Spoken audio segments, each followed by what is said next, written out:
From the time Kantara makers revealed a part 2, I was glued to every news regarding the film. So, when I saw the making that was released, I knew it.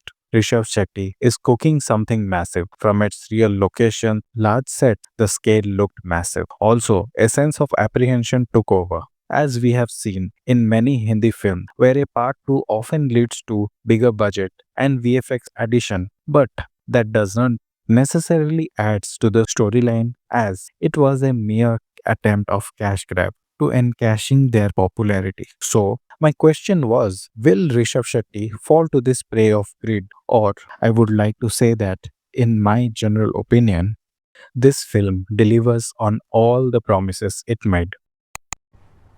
क्या बात कर रहे हैं? Khair, the film's success should be a case study because how something like a Bhutakola, which is so native to Karnataka and some other states in South, becomes such a hit all over India. Daiva like Panjuri and Guliga Daiva, who are unknown to other states, are a known entity. Credit goes to Rishabh Shetty, who so cleverly showed his deep rooted culture with a story that people resonated with no matter the region they came from. So, this time, Rishabh and team went big and showed us the origin story of Daiva like Guliga and Panjuri.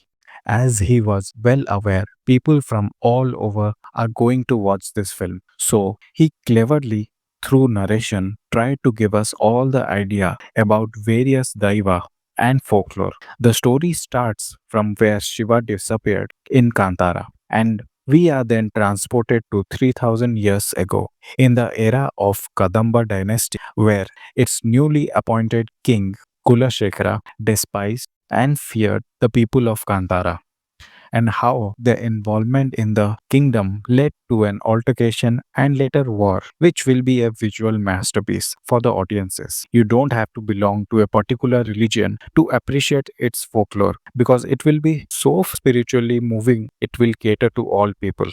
Now, let's dive in to find out what I liked and didn't like about the film. Rishabh Shetty's direction and acting. Let us just take a moment to think of this combination of acting and directing, both so top notch that it is difficult to say what he is better at. The world building he has done for Kantara franchise is commendable. He took care of all the details of that time about which we don't have much reference to. It took research, homework, and dedication to create this world, in spite of having to face so many hurdles while shooting, like the boat being capsized, the struggle of shooting in real locations, the uneven terrain, and untimely death that happened of cast members and crew. The team not only managed to somehow move on with life, but provide us something so beautiful and culturally rooted you will be proud of. What can be said about his acting?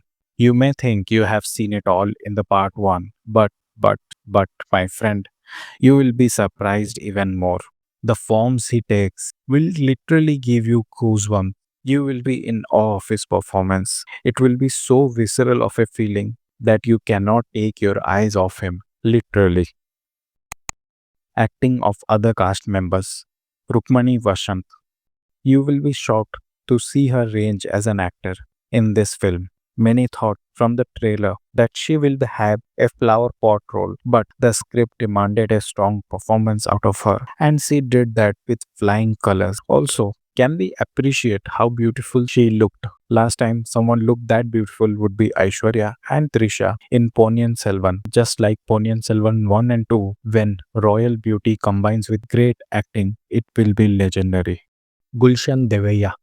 His acting is like a slow poison. You will slowly appreciate how effortlessly he pulled off such a despicable character. He is always intoxicated and complacent as a king, as he knows he's the only heir of the king. So he does what he wishes for, and how dangerous it can be for the people and him follows his arc.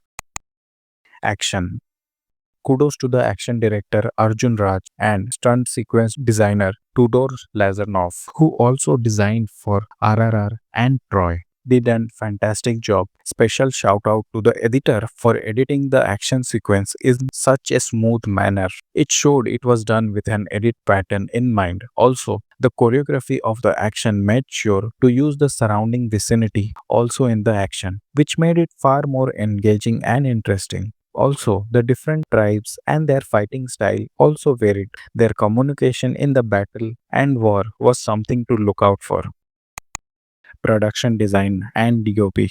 Another understated aspect of the movie experience that always act as a catalyst for the film and the people who often forget to appreciate is production design. They made sure we are transported to the third BC. The clothes, the places, the trade, everything was on point. The director of photography also didn't disappoint. He didn't leave any stone unturned. The war sequences, the night fight, the proper lighting in those night fights was on point. Arvind Kashyap showed us the town of Bangara and made us believe the last sets were real.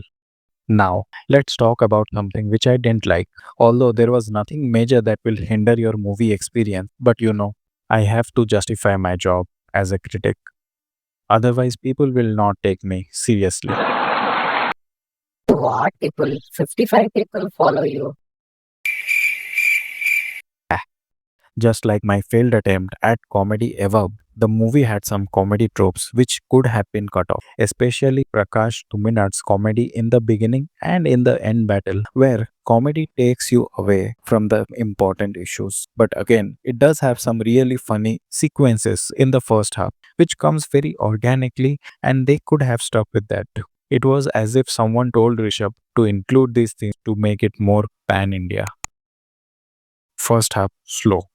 The film deliberately slows down in the first half because they wanted to have all the serious twists and exposition revealed in the second half, no problem. But in doing so, first half didn't have much to offer in screenplay. That's why it shifts to comedy in many occasions and filler sequences. Also, I might add the dispersion of information may be too overwhelming for few in the beginning, but as the story unfolds, you will be able to grasp all the plot points because the world building is done in a very visual manner, which means even if you may not understand what is being said, you can feel the emotions in every scene.